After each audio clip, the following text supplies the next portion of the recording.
قال رب إني ظلمت نفسي فاغفر لي. Assalamualaikum warahmatullahi wabarakatuh.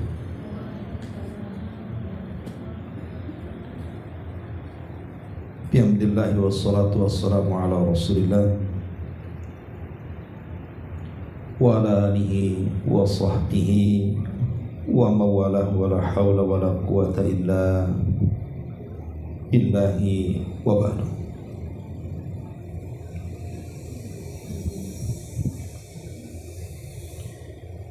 Baik, kita lanjutkan kajian kita, masih membahas tafsir singkat dari surah Al-Baqarah, dan kita masuk pada ayat 110, 210 dan seterusnya.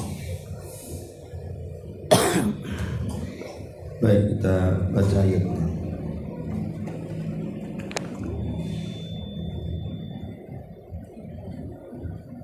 Allah Subhanahu wa ta'ala berfirman, hal yanzuruna illa ayyatiyahumullahu fi dhulalin minal ghamam wal malaikatu wa qudiyal amru wa ilallahi turja'ul umur.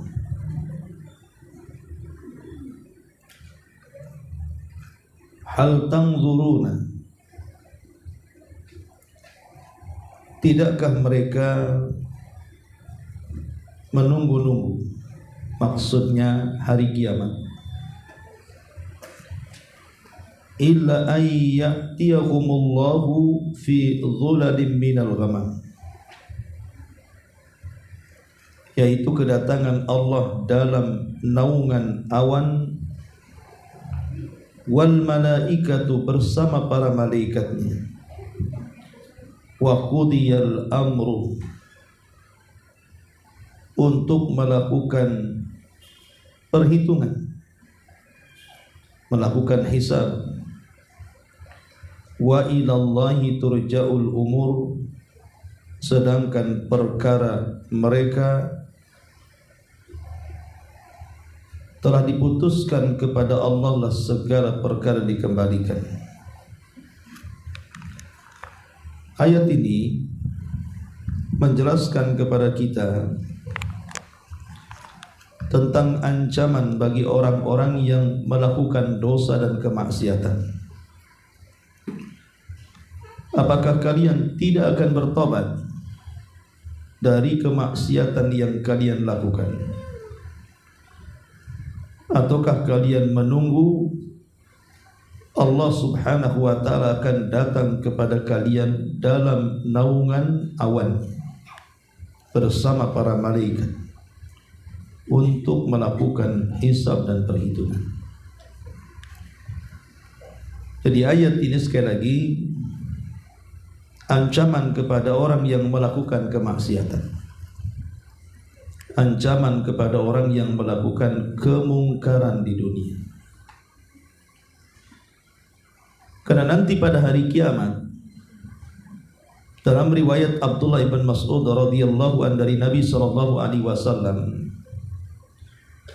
yajma'ullahu al-awwalina wal akhirin li miqati yaumin ma'lum, qiyaman sakhisata absarihim ila as-sam,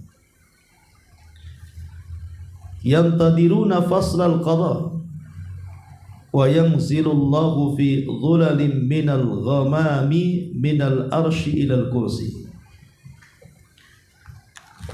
Kata Abdullah ibn Mas'ud radhiyallahu an dari Nabi sallallahu alaihi wasallam, jadi Allah Subhanahu wa ta'ala akan mengumpulkan kelak pada hari kiamat, mulai dari orang yang awal-awal sampai orang yang akhir. Tidak ada yang luput, semua berkumpul, dan Allah yang kumpulkan mereka. Semua manusia yang berkumpul itu dalam posisi kiaman berdiri, karena saat itu tidak mungkin orang duduk apalagi berbaring. Mereka hanya bisa berdiri saja. Sebagaimana Allah Subhanahu wa taala mengatakan yauma yaqumun li rabbil alamin. Hari di mana mereka berdiri kepada Rabb semesta alam. Yauma yaqumun nasu li rabbil alamin. Hari di mana manusia berdiri menghadap Rabb semesta alam. Dari sinilah penamaan kiamat. Kenapa kiamat disebut kiamat? Karena ada berdiri. Karena mereka berdiri, tidak duduk dan tidak baring. Berdiri kiaman sakhisata absarihim ila sama, sambil pandangan mereka terus tertuju ke langit. Untuk apa pandangan mereka tertuju ke langit dan tidak berkedip? Mereka menunggu-nunggu faslal qadha, waktu di mana Allah Subhanahu wa taala akan memutuskan perkaranya, hisab.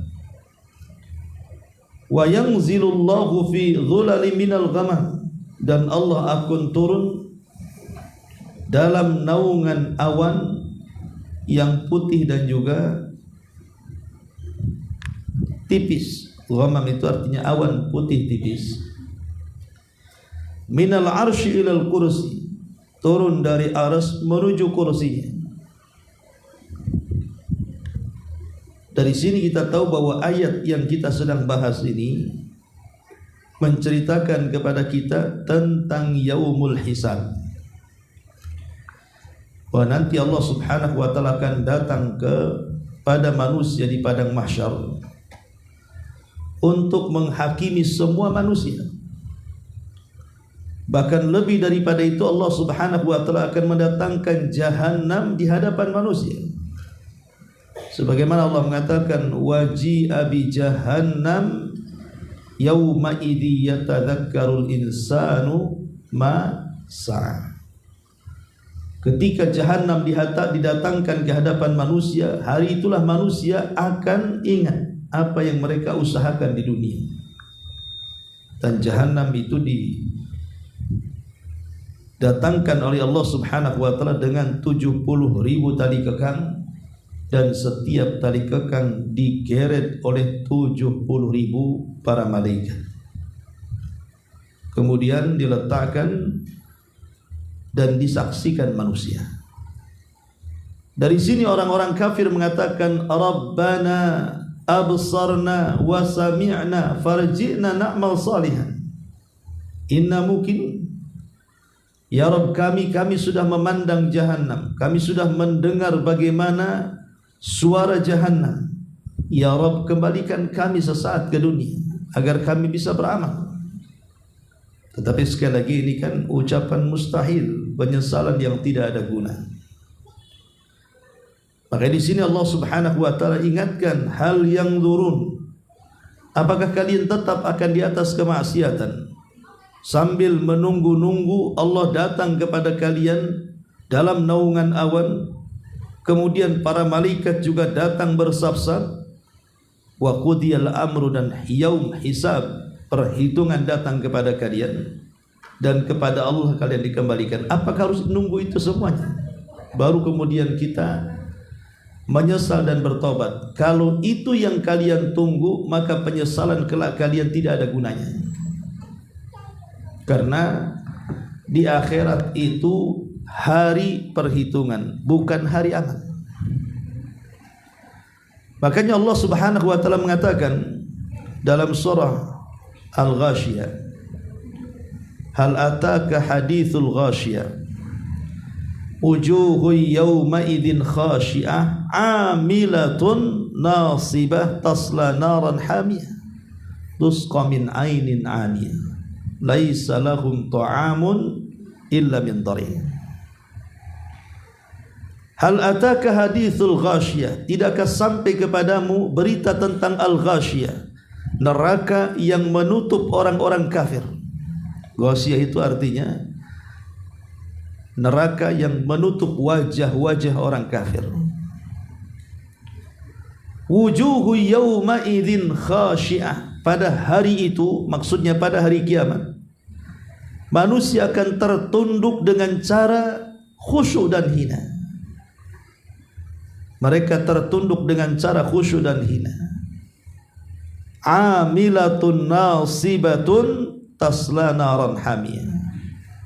Mereka beramal lelah dan letih, tapi ujung-ujungnya dimasukkan ke dalam kobaran api neraka.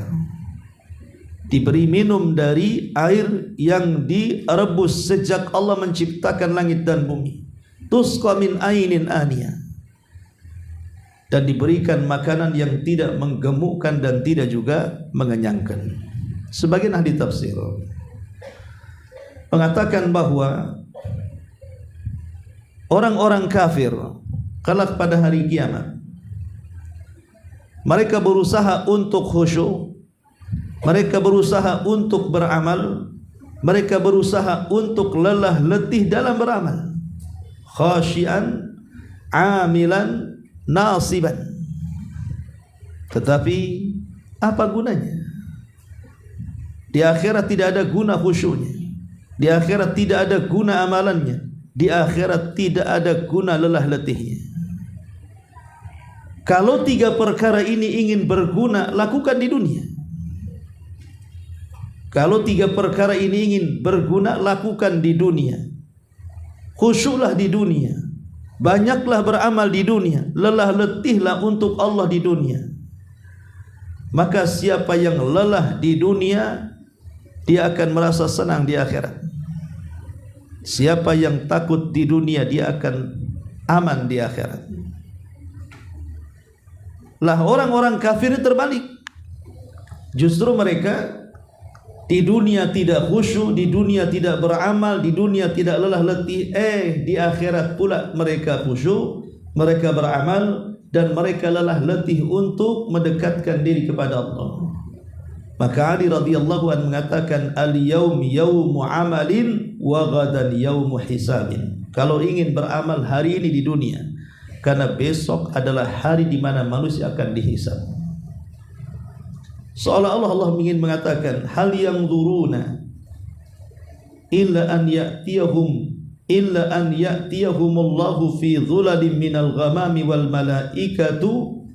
Ada dua bacaan, wal malaikatu atau wal malaikati, dua-duanya dibaca Nabi dengan dhammah atau dengan kasrah. Wa qudiyal amru wa ila Allahi turja'ul umur. Jadi Allah ingin ingatkan, jangan kalian khusyuk beramal lelah letih di akhirat. Kalau mau khusyuk beramal lelah letih di dunia. Jangan sampai kemudian di dunia kita banyak bermaksiat sampai menunggu Allah datang dan menuntut hisabnya kepada kita di bawah naungan awan dan para malaikat yang berbaris-baris.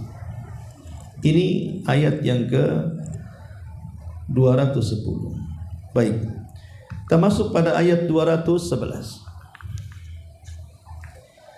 Allah Subhanahu wa taala mengatakan, Salbani Israila kam atainahu min ayatin bayyinatin wa may yubaddil ni'matallahi min ba'di ma ja'athu fa innallaha syadidul iqab. Sal, tanyakanlah, maksudnya tanyakan wahai Muhammad kepada Bani Israel, maksudnya kepada Yahudi yang ada di kota Madinah turunan Bani Israel. Dan kalimat sal di sini tanyakan, maksudnya bertanya yang tidak perlu ada jawaban. Karena pertanyaan ini sifatnya taubih, pertanyaan yang bersifat memburuk-burukan. Jadi tidak perlu ada jawabannya. Sama dengan orang tua ketika memarahi anaknya, bukankah aku yang kasih makan kamu? Bukankah aku yang merawat kamu? Bukankah aku yang membesarkan kamu? Ini kan tidak perlu dijawab, karena memang kenyataannya seperti itu. Nah di sini juga Nabi SAW kemudian diperintahkan Allah tanya orang-orang Yahudi Madinah itu, tanya mereka, Sal Bani Israel. Dan Bani Israel itu nama lain daripada Nabi Allah Ya'qub alaihi salam. Bani Israel itu nama lain daripada Ya'qub, Israel. Dan Al-Quran banyak menyebut kalimat Israel dan Bani Israel. Kenapa? Karena kita tahu bahwa kebanyakan besar para nabi yang diutus oleh Allah Subhanahu wa taala itu adalah keturunan Israel, keturunan Ya'qub alaihi salam. Semua para nabi yang banyak itu turunan Ya'qub. Makanya kemudian kakek buyutnya Ibrahim alaihi salatu wassalam disebut Abul Anbiya, bapak para nabi. Karena kita tahu Ya'qub itu putra daripada Ishak dan Ishak putra daripada Ibrahim. Dan Ya'qub ini adalah Israel, memiliki 12 keturunan. Dari 12 keturunan inilah lahir berkembang biak sehingga turunan-turunan yang 12 ini disebut Bani Israel. Turunan Israel, turunan Ya'qub. Nah, di sini Allah Subhanahu wa taala mengatakan sal Bani Israel, tanya kepada turunan Ya'qub itu. Nah, di sini maksudnya turunan Ya'qub termasuk di dalamnya Yahudi dan Nasrani. Lah, yang dimaksud ayat ini adalah khitab kepada orang-orang Yahudi yang ada di kota Madinah. Karena dahulu di kota Madinah dipenuhi orang-orang Yahudi, bahkan ada 10 kabilah. Semua orang Yahudi dan yang besar 3 kabilah, Bani Qunaiqa, Nadir dan Bani Quraidah. Allah mengatakan sal Bani Israel, tanya wahai Muhammad kepada mereka Yahudi, kam atainahum min ayatin bayyinah, berapa banyak bukti nyata yang telah kami anugerahkan kepada mereka. Maksudnya bukti nyata di sini adalah mukjizat yang Allah anugerahkan kepada nabi mereka. Siapa nabi mereka? Musa. Berapa banyak mukjizat yang Allah berikan kepada Musa dan kalian menyaksikannya. Tapi sekali lagi kita tahu bahwa orang Yahudi memiliki 10 perangai yang sangat buruk sekali. Dan 10-nya disebutkan dalam Quran. Pertama disebutkan dalam Al-Baqarah 93. Bagaimana mereka mengatakan sami'na wa asayna. Kami dengar tapi kami bermaksiat. Harusnya kami dengar dan kami taat, tapi mereka mengatakan kami dengar dan kami bermaksiat. Yang kedua Al-Baqarah 92. Ketika Allah Subhanahu wa taala menceritakan tentang kisah anak sapi yang dibentuk samiri dari emas.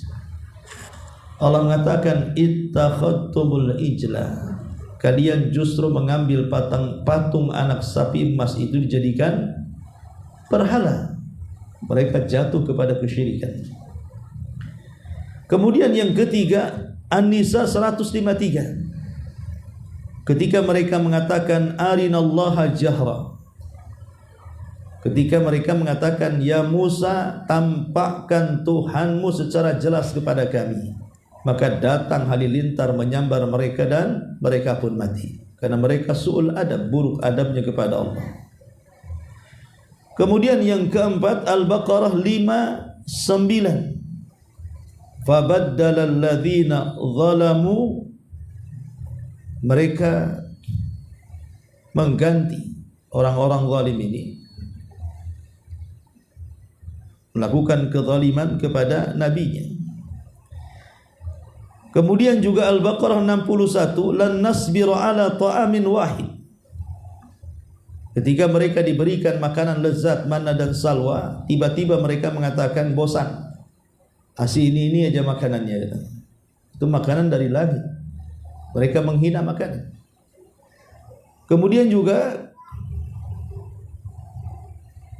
yang nomor 6 Al-Baqarah 75, yuharrifunahu, mereka merubah-rubah Taurat. Kemudian yang Al-Baqarah 64-nya, tawallaitum min ba'dik, mereka berpaling setelah itu. Mereka umat yang mudah berpaling dari kebenaran. Kemudian Al-Baqarah 74-nya, qasat qulubukum, mereka keras hatinya. Dan Al-Baqarah 61, yakfuruna bi ayatillah, mereka kufur dengan ayat-ayat Allah. Dan Al-Imran 181, qataltumul anbiya bighairil haq, mereka membunuh para nabi dengan cara yang tragis, tidak dengan kebenaran. Lihat, ini 10 perangai yang Allah Subhanahu wa taala sebutkan di dalam Al-Qur'an. Dari 10 perangai inilah Allah azab mereka dengan 10 azab juga. Dari 10 perangai ini Allah Subhanahu wa taala turunkan azab kepada mereka dengan 10 azab. Pertama, Al-Baqarah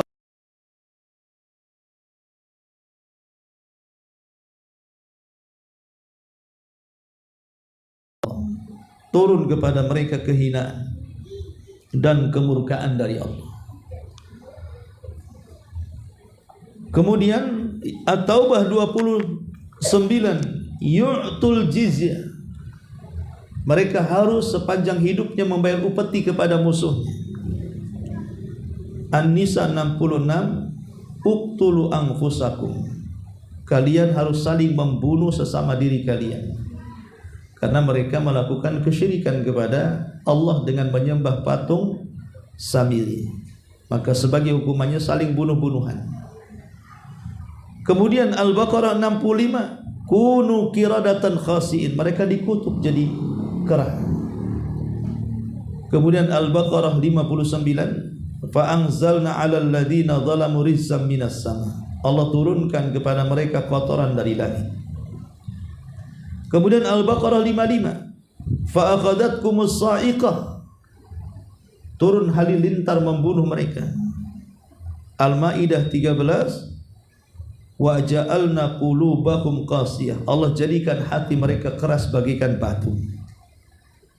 Kemudian An-Nisa ayat 160, wa haramna alaihim thayyibatin uhillat lahum, Allah haramkan yang baik-baik yang telah dihalalkan kepada mereka, disempitkan hidupnya.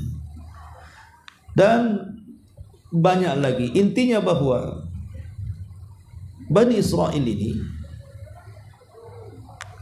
adalah umat yang sangat-sangat banyak penyimpangannya, banyak penyelisihannya, sehingga banyak juga adab yang turun kepada mereka. Padahal sebenarnya mereka diutus para nabi yang banyak.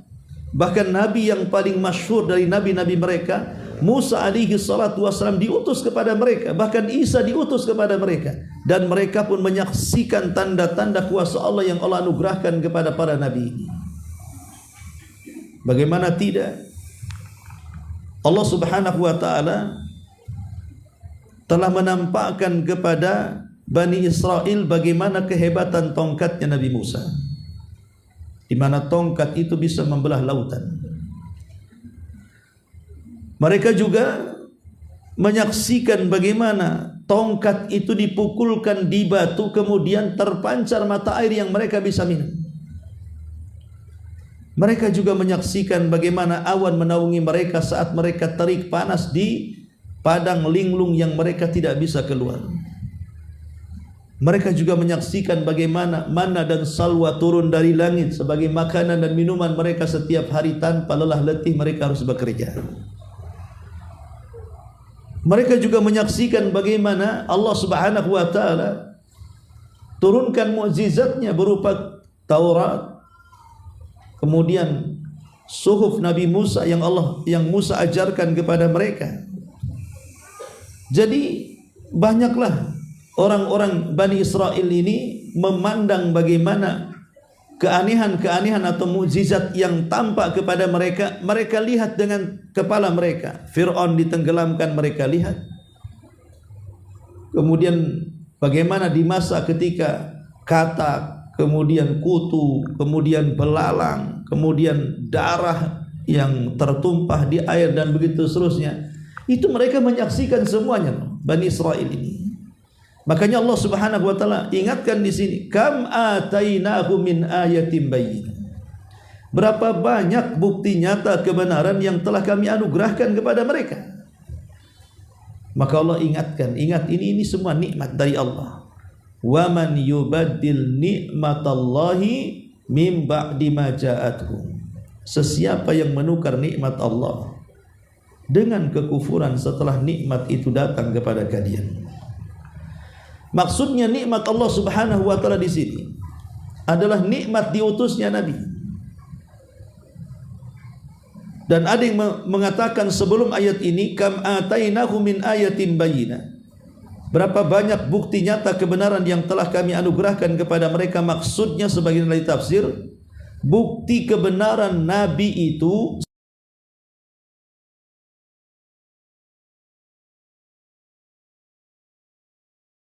kenapa kalian tidak mengakuinya? Bukankah bukti-bukti Muhammad sebagai Nabi itu, bahkan akhirul anbiya wal mursalin, tertera dalam kitab mereka Taurat, tertera dalam kitab mereka Injil. Kam atainahu min ayatin bayyinah. Berapa banyak bukti nyata kebenaran yang telah kami anugerahkan kepada, berapa banyak lagi? Bukankah semua sudah tertera dalam kitab Injil dan Taurat tentang kenabian ini? Maka Allah katakan, waman yubaddil ni'matallah. Siapapun yang mengganti nikmat Allah, maksudnya dengan diutusnya Nabi. Dan itu nikmat Allah terbesar. Walaupun nikmat Allah itu kan tak terhingga jumlahnya.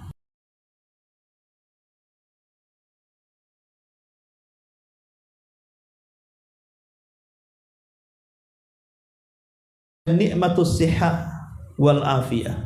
Nikmat kesehatan, nikmat kebaikan, nikmat keluarga, anak, pekerjaan, makan, minum, macam-macam, kesehatan, itu semua nikmat.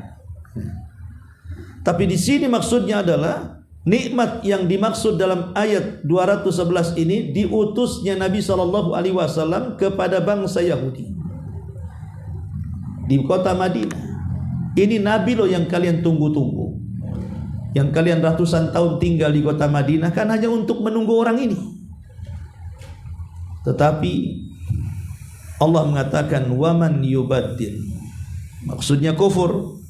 Maka barang siapa yang mengkufuri nikmat Allah, mengkufuri adanya Muhammad sallallahu alaihi wasallam sebagai nabi dan rasul, mim ba'di ma ja'athu, setelah nikmat itu datang kepada kalian. Loh, orangnya sudah ada ini, kenapa kan tidak beriman?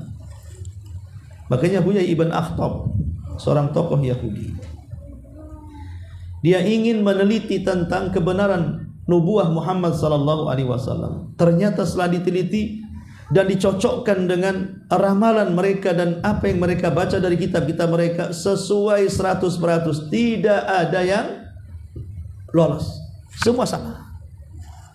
Sampai Yasir saudaranya mengatakan, huwa ya Huyai, apakah memang itu dia, apakah memang itu dia? Kata Huyai, iya dia orangnya. Kata Yasir, kenapa kita tidak beriman dengan dia? Kata Huyai, oh tidak, selama nyawa masih bersarang di kandung badan, saya tidak akan beriman sampai kematian menjemputku. Sombong, tidak mau beriman. Ya. Jadi di sini Allah Subhanahu wa taala mengatakan, waman yubaddil nikmatallah, siapapun yang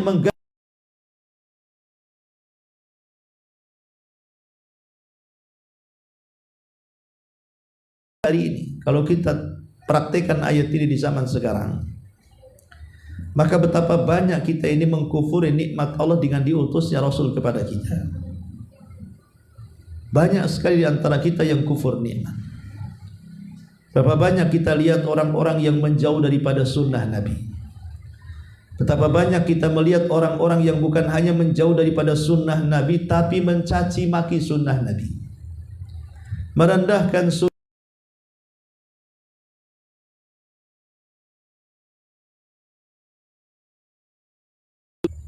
Maka ini hakikatnya kufur dengan nikmat diutusnya Nabi.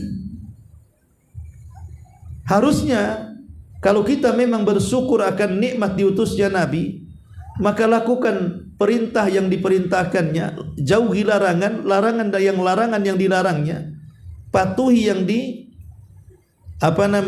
yang dihalalkannya dan jauhi yang diharamkannya. Itu baru mensyukuri.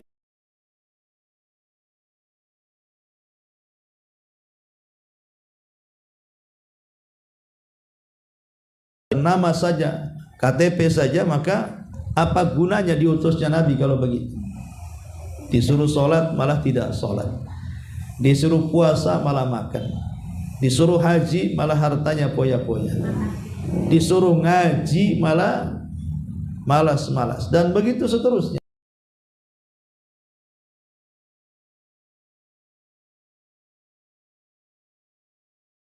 Setelah datang nikmat itu kepadanya, ingat, fa innallaha syadidul iqab. Ingat, Allah itu maha keras iqabnya, azabnya. Karena kalau Allah sudah mengazab itu, lihat umat-umat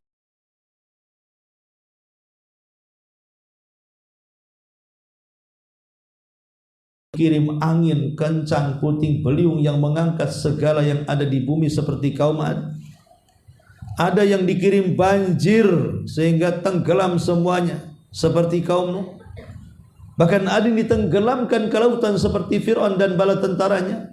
Bahkan ada yang ditenggelamkan ke dasar bumi seperti Qarun. Jadi lihat siksa Allah itu, kalau Allah datang macam-macam akan datang dan akan membinasakan. Makanya Allah mengatakan fa innallaha syadidul iqab. Ingat, Allah itu keras hukuman dan siksanya kepada kita. Maka ayat ini menjelaskan kepada kita tentang sindiran terhadap orang-orang yang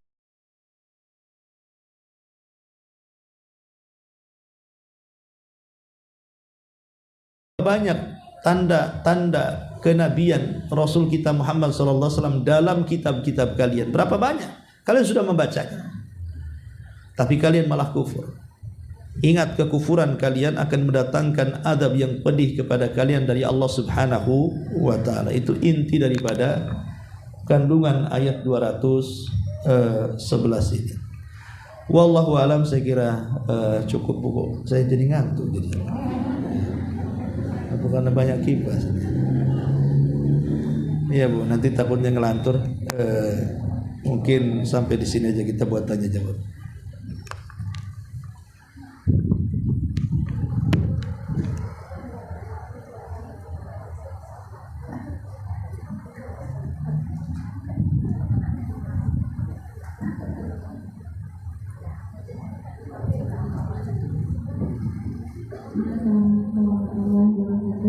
Waalaikumsalam.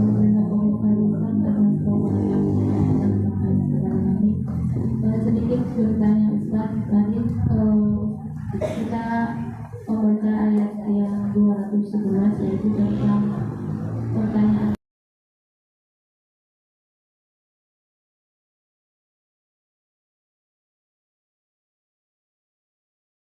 ditanyakan adalah Bani Israel ini pernah menjadi kaum yang dimuliakan oleh Allah. Nah, mereka menjadi kaum yang dimuliakan oleh Allah itu bukan hanya dari karena banyaknya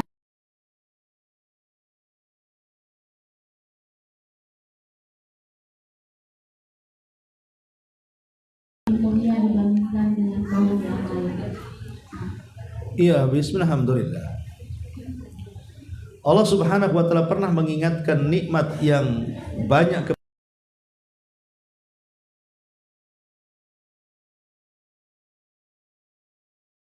alaikum wa inni faddaltukum 'alal 'alamin. Hei Bani Israel, ingatlah akan nikmat yang Allah anugerahkan kepada kalian, dan saya, kata Allah,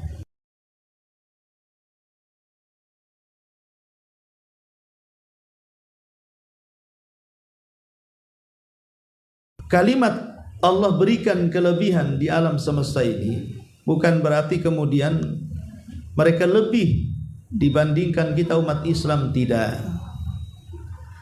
Lalu apa maksudnya ayat ini? Maksudnya Allah berikan kelebihan itu di zamannya, di zaman mereka hidup. Allah berikan kelebihan. Tapi setelah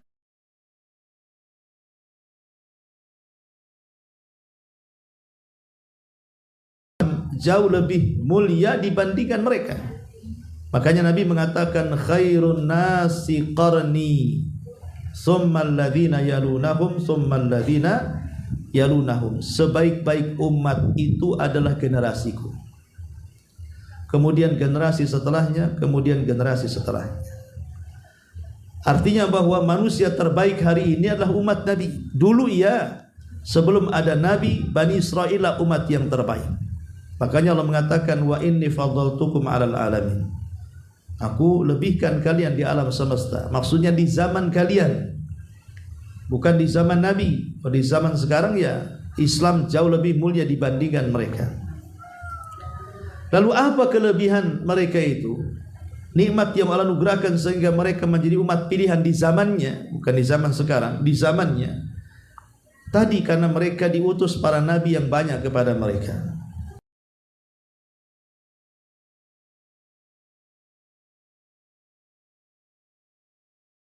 Di atas rata-rata, melebihi manusia yang lainnya. Sampai hari ini mereka umat yang cerdas. Yahudi itu cerdas, bahkan mengalahkan semua umat di dunia. Yahudinya, Nasraninya, Muslimnya, semua terkalahkan dari kecerdasan maksudnya. Walaupun jumlah mereka tak banyak, tapi mereka umat yang cerdas. Buktinya mereka bisa memegang dunia, mengadu domba antar negara. Coba segelintir orang yang ada di negara kecil Israel bisa menggenosida warga Palestina dan negara di sekitarnya hanya bisa dia. Kenapa? Karena ada dukungan Amerika. Lah kenapa Amerika bisa mendukung seperti itu sampai punya hak veto dan begitu seterusnya, tidak bisa digoyahkan? Padahal sudah jelas banyak negara tidak setuju. Itulah cerdasnya orang Yahudi dalam bermain catur. Mereka diberikan kecerdasan, tapi sekali lagi kecerdasan yang sesat. Mereka cerdas tapi tidak mau mengamalkan kitab mereka. Itulah kelebihan Yahudi.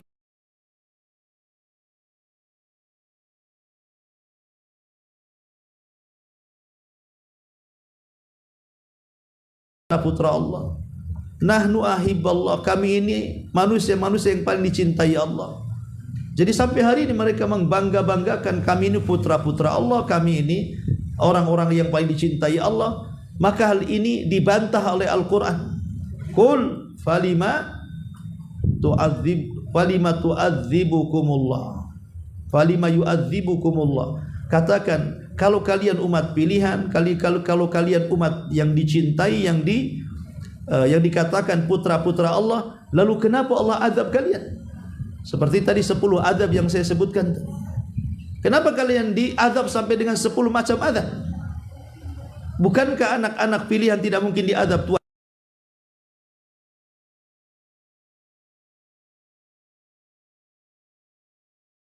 Orang-orang yang dicintai Allah, apalagi anak-anak Allah. Ma'asyiral muslimat yang dimuliakan Allah Azza wa Jalla. Jadi maksudnya Allah utamakan mereka Bani Israel ya tadi karena diutusnya para nabi dan mereka umat yang cerdas. Tapi mereka umat yang keras kepala dan menentang nabinya, bahkan membunuh para nabi. Naudzubillah. Wallahu a'lam.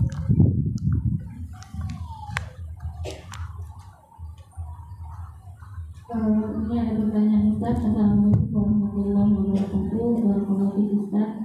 Ustaz, aku ingin bertanya, tadi kan di ayat yang 210 itu dikatakan bahwa Allah akan turun dan manusia menanti-nanti. Apakah manusia yang menanti-nanti ini semua kalangan makhluk?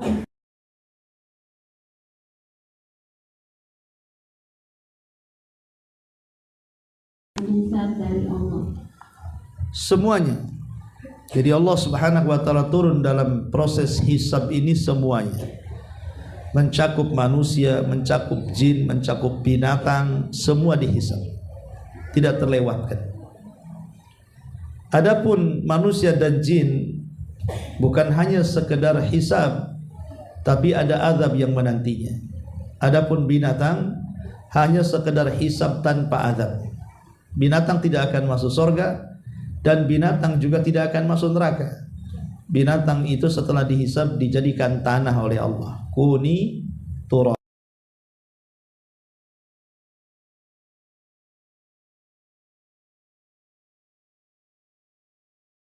Balasannya ada yang masuk surga, ada yang masuk ke dalam neraka. Begitu juga jin. Bahkan di antara keadilan Allah Subhanahu wa taala, kata sebagian para ulama, di dunia kita tidak bisa melihat jin, tapi jin yang mampu melihat kita. Tapi di akhirat dibalik, jin tidak bisa melihat kita, tapi kita bisa melihat mereka. Itu dalam bentuk keadilan yang Allah berikan kepada kita. Ada sebagian para mengatakan seperti itu. Wallahu a'lam. Pertanyaan berikutnya, Assalamualaikum warahmatullahi wabarakatuh.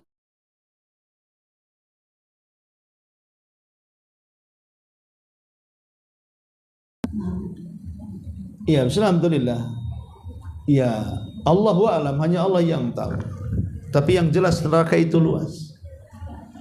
Neraka itu luas sampai jahanam sendiri. Ketika sudah banyak dimasukkan penghuninya kepadanya, kemudian Allah mengatakan hal min mazid, masih ada tempat. Maka jahanam mengatakan, halim talati, apakah engkau sudah penuh, kata Allah. Maka jahanam mengatakan, wa taqulu hal min,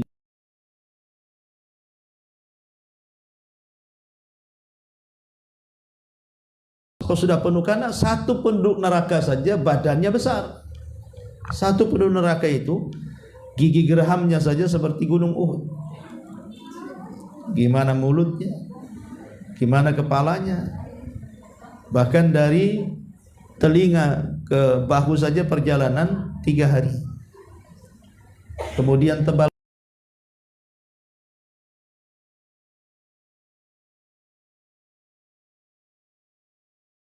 satu orang kan, bahkan orang yang masuk neraka lebih banyak dibandingkan yang masuk surga.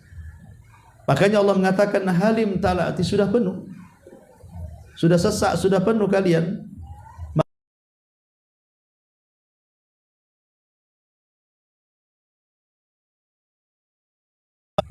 Jadi Allah Subhanahu wa taala bisa menempatkan manusia dan jin di mana saja.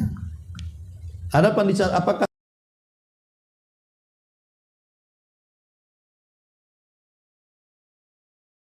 sendiri, dan karena mereka adalah umat yang satu, mukallaf, dibebani syariat sama dengan manusia, ya saya kira nerakanya sama saja. Karena kan mereka dibebani syariat juga. Sebagaimana manusia ada mukmin, munafik, kafir, jin juga sama, ada munafik jin, ada kafir jin, ada mukmin jin. Ya, karena kehidupan jin dengan manusia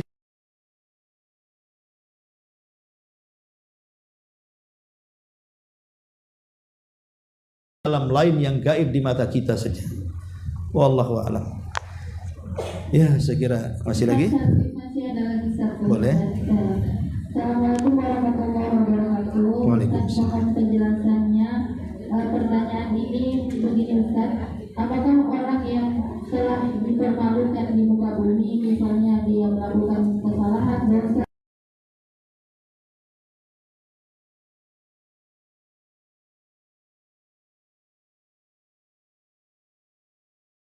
yang sama juga Ustaz? Ya, dilihat apakah dia bertobat atau tidak.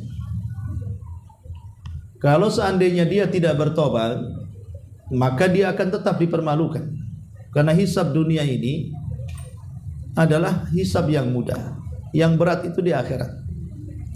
Kalau hanya dipermalukan di bumi saja nggak malu. Kenapa? Karena yang melihat tidak banyak. Mungkin satu kampung saja, satu kecamatan saja. Tapi di akhirat ini yang melihat itu satu dunia. Bahkan manusia yang awal mati sampai yang terakhir, dari awal diciptakan Adam sampai yang terakhir diwafatkan pada hari kiamat itu dikumpulkan. Jadi beda dipermalukan di dunia dengan dipermalukan di akhirat. Di dunia ini cuma segelintir orang saja menyaksikan kita.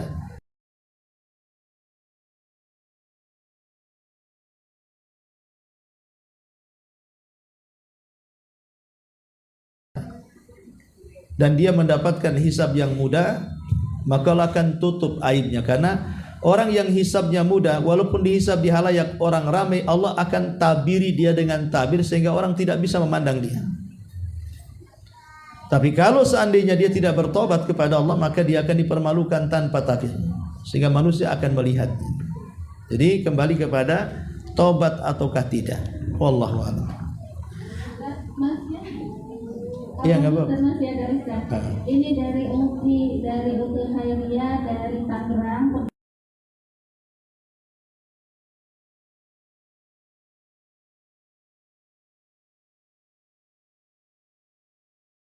Buka hijabnya, yang dimaksud itu hijab seperti apa, Ustaz? Nah. Maksudnya hijab luar. Karena ada wanita kan ada pakaian dalam, ada pakaian luar. Maksudnya pakaian luarnya, pakaian dalam tetap. Ya. Ada yang mengatakan hijab di sini boleh menampakkan wajahnya, boleh menampakkan wajahnya. Karena bagaimanapun wajah gadis dengan wajah orang tua itu beda. Makanya ketika para ulama membahas tentang apakah membatalkan puasa,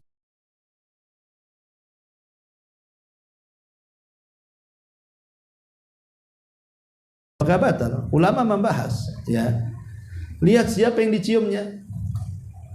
Kalau yang diciumnya orang tua yang tidak mungkin muncul syahwat, maka tidak mengapa.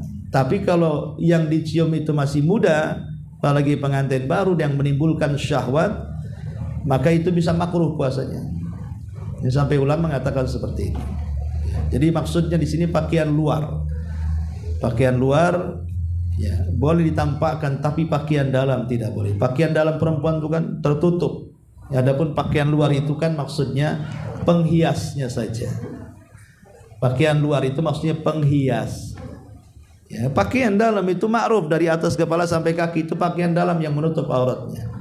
Ya, pakaian luar itu perhiasan, seperti mamanya hal-hal yang bisa menarik. Mungkin